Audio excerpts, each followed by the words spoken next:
आजच्या चर्चेत स्वागत आहे. आजचा आपला विषय खूपच महत्वाचा आहे.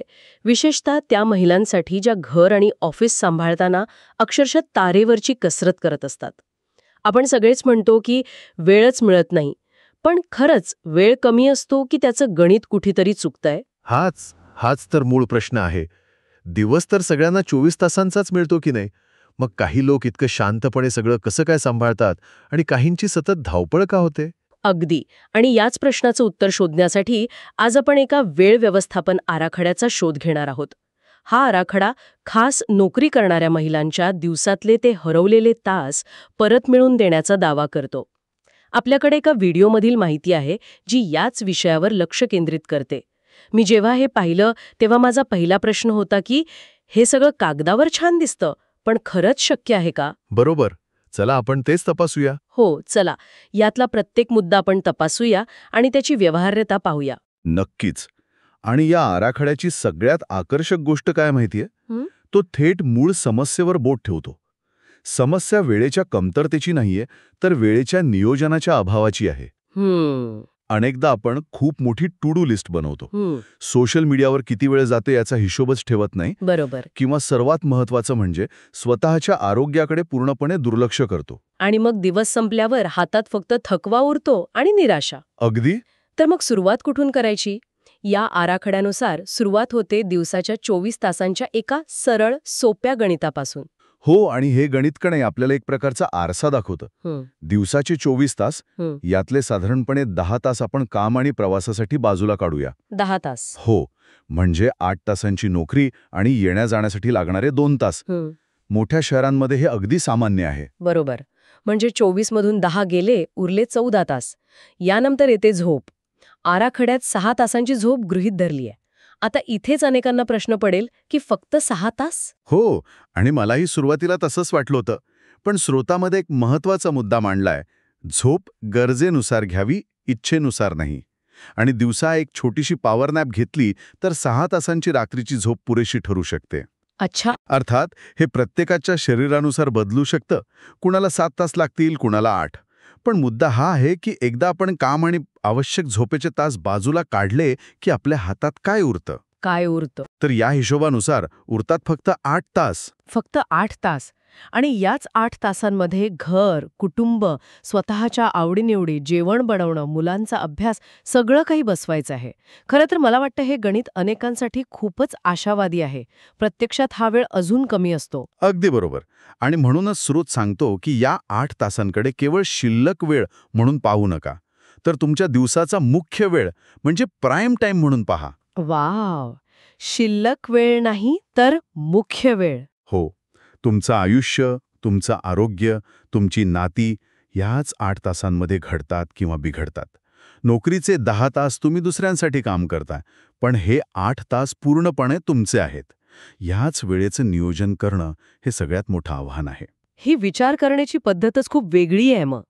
या 8 तासांच्या आव्हानाला सामोरं कसं जायचं? त्यासाठी स्रोतामध्ये 2 अत्यंत शक्तिशाली साधनांबद्दल सांगितलंय.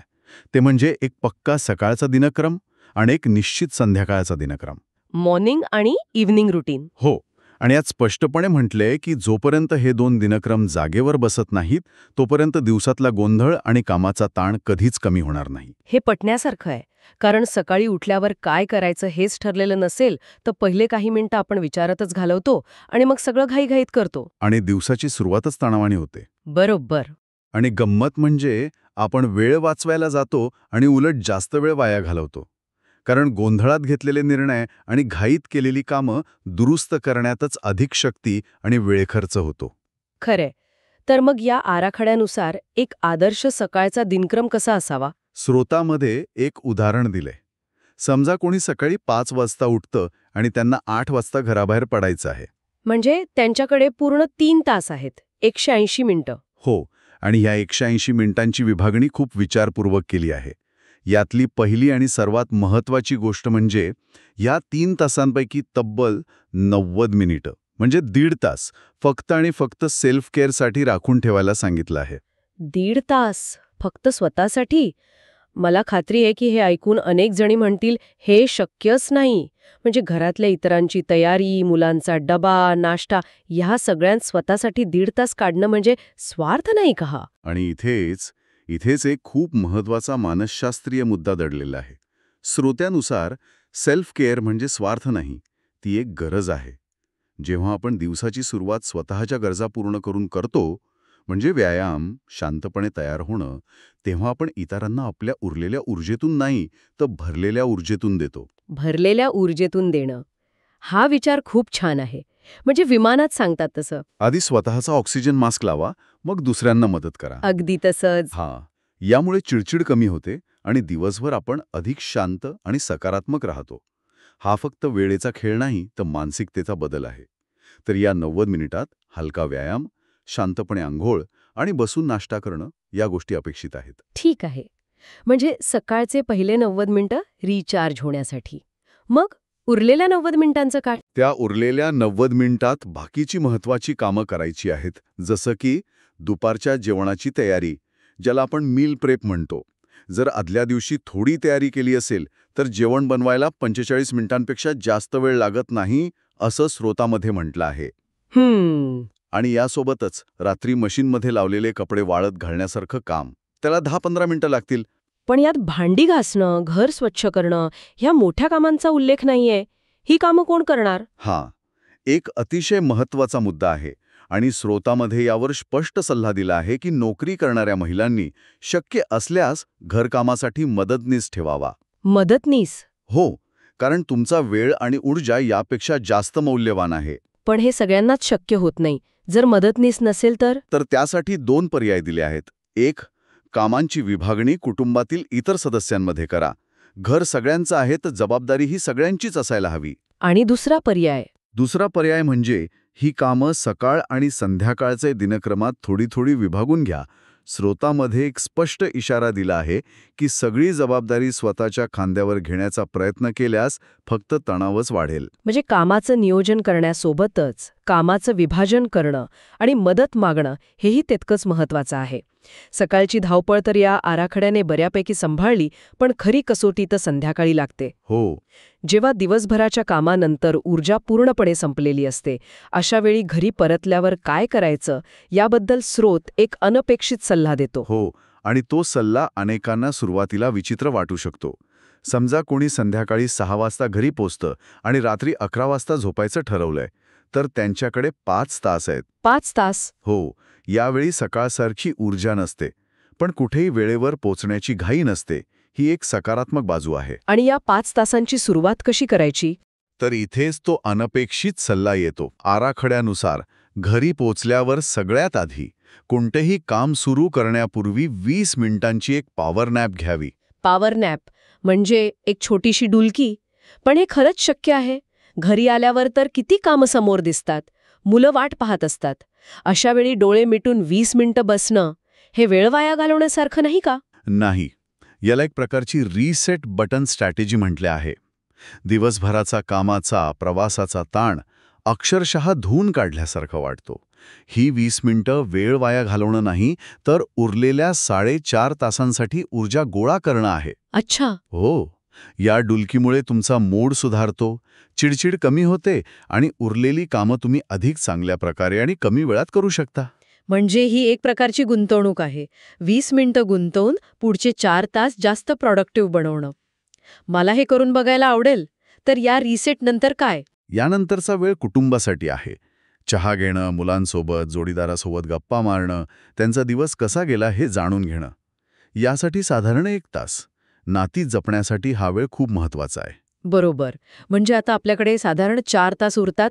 त्याचं विभाजन कसं करायचं? या उरलेल्या 4 तासांत रात्रीचं जेवण बनवणं आणि जेवणं, मुलांच्या अभ्यासात मदत करणं, दुसऱ्या दिवसाच्या जेवणाची थोडी तयारी करून ठेवणं, या गोष्टी येतात. आणि एक महत्वाची गोष्ट म्हणजे यात फोन किंवा टीव्हीसाठी जाणीवपूर्वक 1 तास बाजूला ठेवायला सांगितलंय. फोनसाठी वेगळा 1 तास. हा मुद्दा मला खूप महत्वाचा वाटतो. कारण अनेकदा सोशल मीडियावर स्क्रोलिंग करत आपला किती वेळ जातो हे लक्षातच येत नाही. अगदी. आणि मग इतर कामांसाठी घाई होते. तो 1 तास कधी 2-3 तासांमध्ये बदलतो हे कळतही नाही. त्यामुळे त्याला एक निश्चित वेळ देणं हे गरजेचं आहे.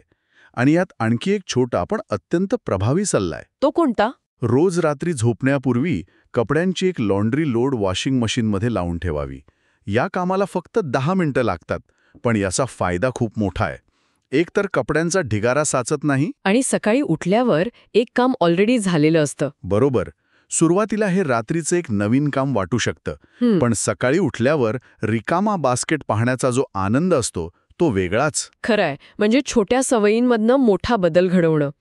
तर ह्या सगळ्या चर्चेचा अर्थ काय? हा आराखडा सुरुवातीला खूप कठोर आणि काय म्हणतात त्याला, बंधनकारक वाटू शकतो. बरोबर.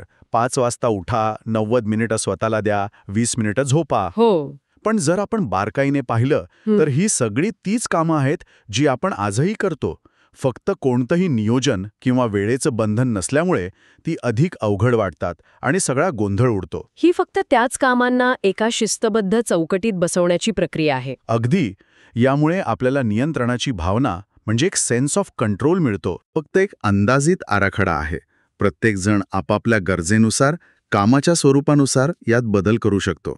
घरातल्या सदस्यांच्या संख्येनुसार आणि त्यांच्या मदतीनुसार सुद्धा. हो, ही लवचिकता खूप महत्वाची आहे.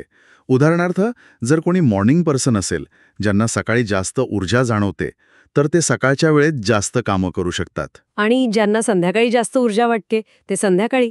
बरोबर. महत्वाचं हे आहे की कामांची आणि वेळेची जाणीवपूर्वक विभागणी केली पाहिजे. म्हणजे मी काय करते यापेक्षा मी ते कधी आणि कसं करते यावर लक्ष केंद्रित करायचं आहे. अगदी. याशिवाय स्रोतामध्ये टायमर लावण्यासारख्या छोट्या युक्त्यांबद्दलही सांगितलं आहे. जसं की एखादं काम 10 मिनिटात करायचं आहे असं ठरवून टायमर लावला तर आपला मेंदू जास्त केंद्रित होतो. कारण त्याला एक डेडलाईन मिळते. हो, आणि नाही म्हणण्याचं कौशल्य हे सुद्धा वेळ व्यवस्थापनाचं एक महत्त्वाचं साधन आहे. अनावश्यक कामांना नाही म्हणता येणं हे स्वतःच्या वेळेचा आदर करण्यासारखंच आहे. नक्कीच. या संपूर्ण चर्चेतून एक गोष्ट स्पष्ट होते की वेळ व्यवस्थापन म्हणजे केवळ कामांची यादी करणं नव्हे, तर आपल्या दिवसाला एक एक हेतुपूर्ण रचना देणं आहे. आणि ही रचना आपल्याला स्वातंत्र्य देते, बंधन नाही.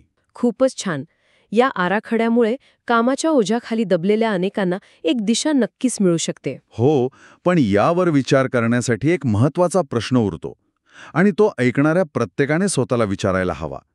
शिस्त आणि आराखडा तयार करणे हे स्वातंत्र्यासारखे वाटते की बंधनासारखे?